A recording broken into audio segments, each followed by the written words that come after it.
Climate change. Yes. Um, Nova had the other night something to do with climate change and how we are screwing ourselves up. As I can revert back to my uh, university grad years, one of my courses was from environmental science and exactly what can possibly go wrong with our atmosphere.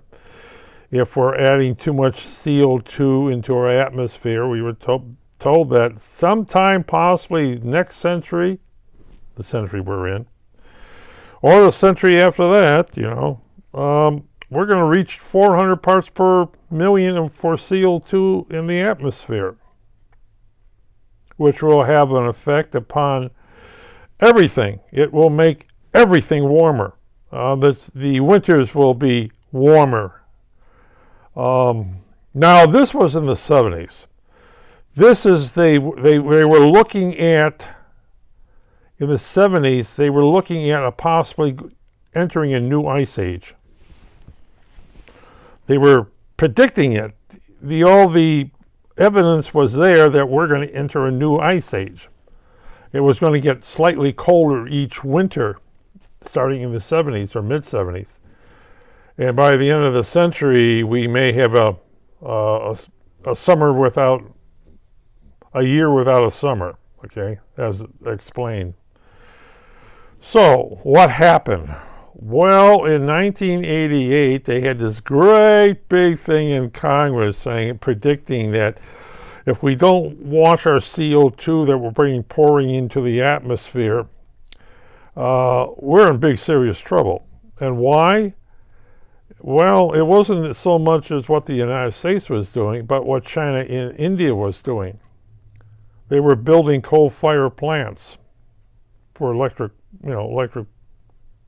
generation. And they were putting one online at a time, starting in the early 1980s.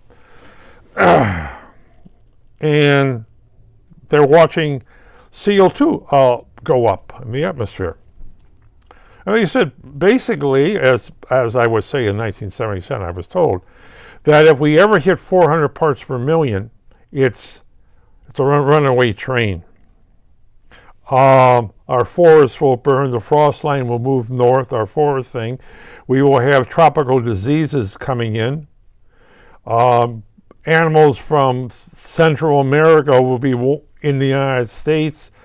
The African honeybee will cause major damage. Yes, a frost line has kept the African honeybee south. We can lose our bees to be replaced with the African honeybee.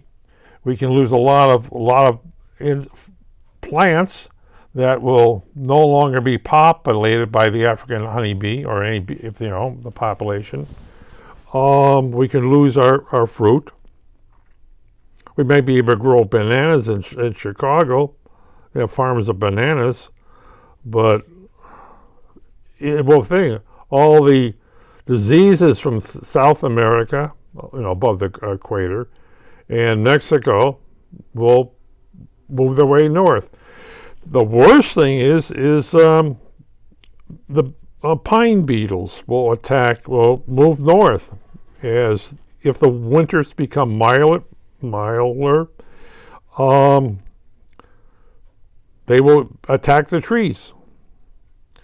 And as that frost line moves north, they will munch away. And spraying is somewhat good, but likely will kill trees. And with warmer temperatures, you can see drought in the Midwest. You can see soaking rains in Louisiana, Alabama, Georgia, Florida. I mean soaking rains, as that moisture is picked up from the Gulf of Mexico and moving north. Your hurricanes will be more destructive. As the oceans warm up, the coral reefs will be killed. There's a palm disease. I mean, you could go to Miami and not see any palm trees because there is that type of disease. Um,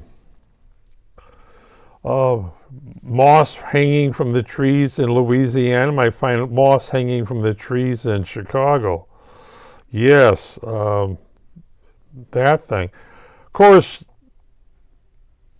by 1985, they're seeing the Chinese and that thing, and oh well, people say, oh well, no thing. And you also had other problems. What happens if you start cutting down large sections of forest? Because you've got an increased population. But they never realized that in the year 2000, we would have 6 billion people on this planet. And 10 years later, we have 7 billion people. And 8 years or 10 years later, beyond that point, now we have 8 billion people on the and we're approaching 9 billion people.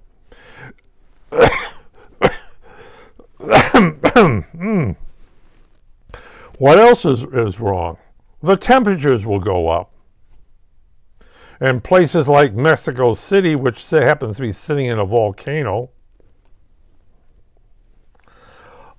temperatures will go up. Down there in Mexico City, with 20-some million people, a baby that is born has a very good chance of dying, never making it to first year or second year. Why? The atmosphere is polluted. Yeah. Remember Los Angeles before they had catalytic converters? How you could see clear in the morning and hazy by 10, and really hazy by 12. The effect of that, to see what it was, just take a look at New Delhi currently, and it may be clear in the morning, but by 10 o'clock there's a good haze, and by 12 o'clock the sun is up there somewhere. Yeah, it's like a big fog. And New Delhi, this past, starting in March, the temperature rose above 100 degrees. The other day, it was 120 degrees. And people were complaining about that. Oh, what is all this stuff here? The government has to do something about it. Simple. Stop people from driving. Stop people from cooking their food. That would help. But again, I get this thing on PBS. Well, let's see. Our ice caps are melting. Yes, they are when it gets warmer. The glaciers are melting. They're melting faster in when the sun is below the crater, you might say. Summer in the Antarctic, with some places it went up to 80 degrees, whereas when it's north of the equator, when they were tilted that thing, Iceland is seeing 70, 80 degree temperatures. And we've got to remember the sun is basically 24 hours a day. So yes, and the Arctic oceans are melting. That's great. And then, of course, you got the permafrost. The warmer it gets, the permafrost melts. And they went out there with their little shovel on a lake, and they said, look at all those little white bubbles down there. And the guy lights a torch, and somebody else hits it with that thing, and the thing goes, it's burning. And they said all that methane gas is going to be released in the summertime, and it's going to get warmer, and permafrost is going to melt, and it's going to go to the atmosphere, which is, 5 times deadlier than CO2, and that's going to cause the reaction of getting everything warmer. Well, there's a lot of things. You got the caribou up there. The caribou goes to their favorite